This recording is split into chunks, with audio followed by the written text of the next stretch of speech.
کتابیں ہیں اور دینی کتابیں ہیں، خواہ سامان بخشش ہو، جنتی زیور ہو، یا قانون شریعت ہو، یا انوار شریعت، جتنی بھی کتابیں ہیں، سب سے پہلے اس میں جو ذکر کیا گیا وہ عقیدے کا۔ سب سے پہلے ذکر کیا ہے؟ عقیدہ۔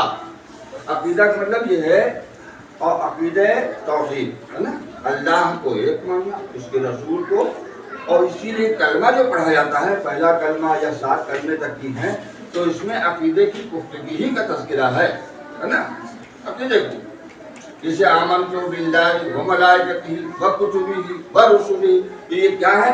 اس کے رسولوں پہ ایمان لائے اور اس کی کتابوں پہ ایمان لائے، تو یہ سب ساری چیزیں عقیدے ہی کی ہیں۔ تو سب سے پہلے کتابوں میں جہاں کہیں بھی کتاب ہے، کتاب پڑھنے کا مقصد کیا ہوتا ہے؟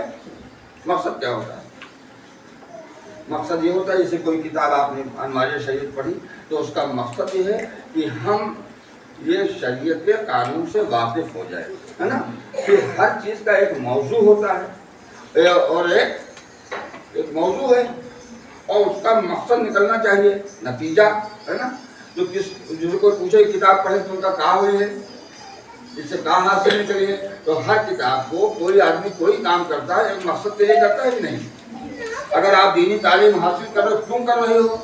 اس لیے کہ ارکان اسلام، نماز، روزہ، جو اسلام کے ارکان ہیں، ان کو باقاعدگی طریقے سے ہم حل کر سکیں اور مصطفیٰ جان رحمت کے بتائے ہوئے قانون پہ ہم عمل کر سکیں۔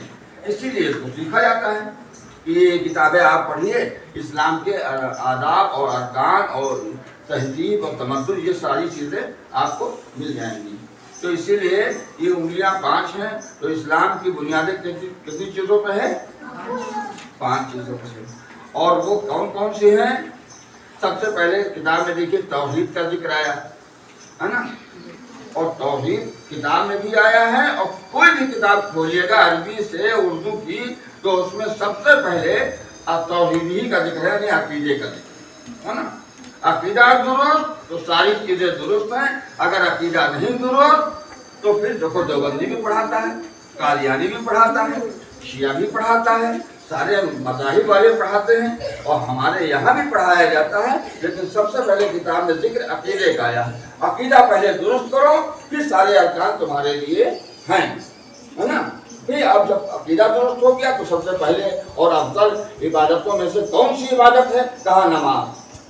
نماز کو کیوں رکھا گیا؟ اس لیے رکھا گیا کہ ساری چیزیں تو معاف ہو سکتی، بہت ہی بیمار ہو روزہ نہ رکھو، پیسہ نہیں ہے حج نہ کرے جاؤ، پیسہ بالکل نہیں زکات نہ نکالو، لیکن نماز یہ تو کوئی حال میں معاف ہے ہی نہیں، اٹھتے بیٹھتے چاہے جس حال میں ہو، ہے نا۔ اب یہ ہے کہ مجنون نہ ہو جاؤ، پاگل نہ ہو جاؤ۔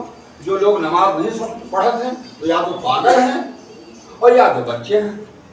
بچوں کے لیے نماز معاف ہے اور یا تو پاگل کے لیے معاف ہے۔ تو جو بڑے بڑے گھومت ہے سمجھو پاگل ہیں۔